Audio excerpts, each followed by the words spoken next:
was from a movie called Stargate. I'm going to be talking about a spin-off of that movie called Stargate SG-1. Now, show of hands, how many of us have wanted to go to another planet or on an adventure at least sometime in our life? Well, this show allows us to do just that.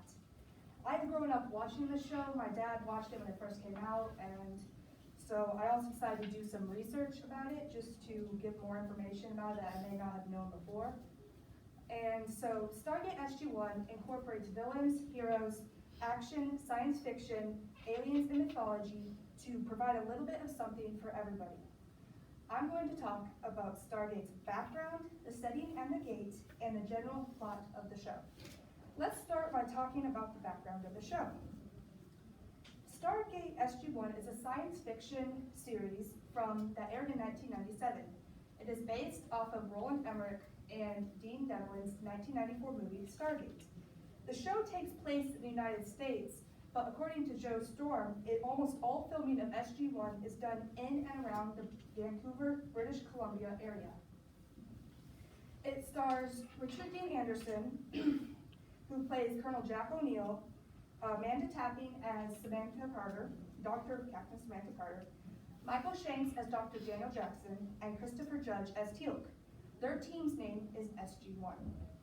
The show aired on Showtime, and according to Joe Storm, it generated the highest ratings on the U.S. network Showtime for that year, with 1.48 million households tuning in to watch.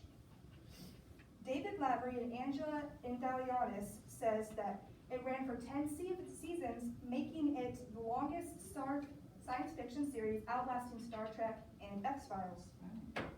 Now that we know about some of the background information of Stargate SG-1, let's talk about the gate itself and the setting. Right. So, I want to give you some facts about the actual Cheyenne Mountain Complex, and then I'll give you some of the facts in the show. So, the actual Cheyenne Mountain Complex was established during the Cold War in Colorado Springs, Colorado. According to the North American Aerospace Defense Command, or NORAD, the installation came to house elements of NORAD, the U.S. Strategic Command, the U.S. Air Force Space Command, and the U.S. Northern Command, under what became known as the Cheyenne Mountain Operations Center, or CMOC.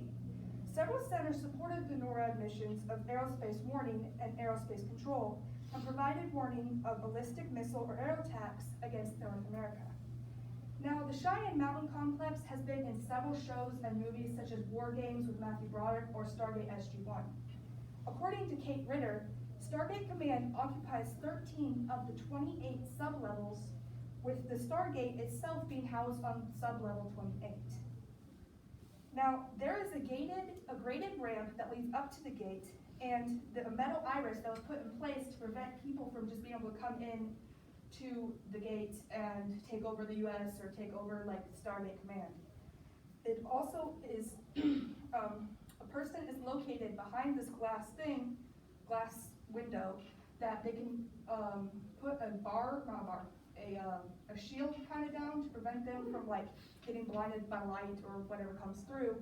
And a person has to sit behind there and open the Stargate and close it, the iris, to let people in. And if you hit the metal thing, you die, pretty much. So you do not want to hit it.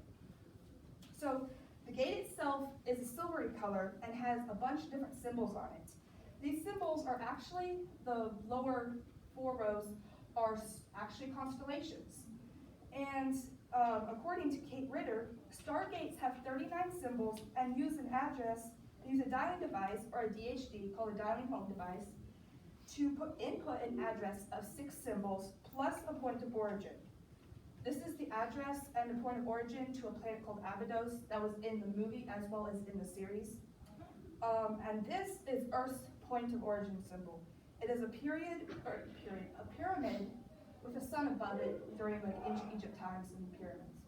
So now that we know where the show takes place and what the gate looks like, let's move on to the general plot of the show. Now, the general plot of the show can be very complex, so I'm going to try to make a very generalized version of it. So, according to Stephen Stockwell, the TV series features U.S. agents using an alien portal last utilized in Egyptian times to travel cosmic distances to gather technology useful in developing military applications.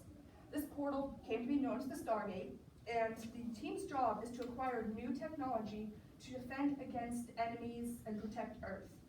They're able to meet new species of aliens, and they also make enemies as well as allies. Now that we know more about the plot, let's conclude.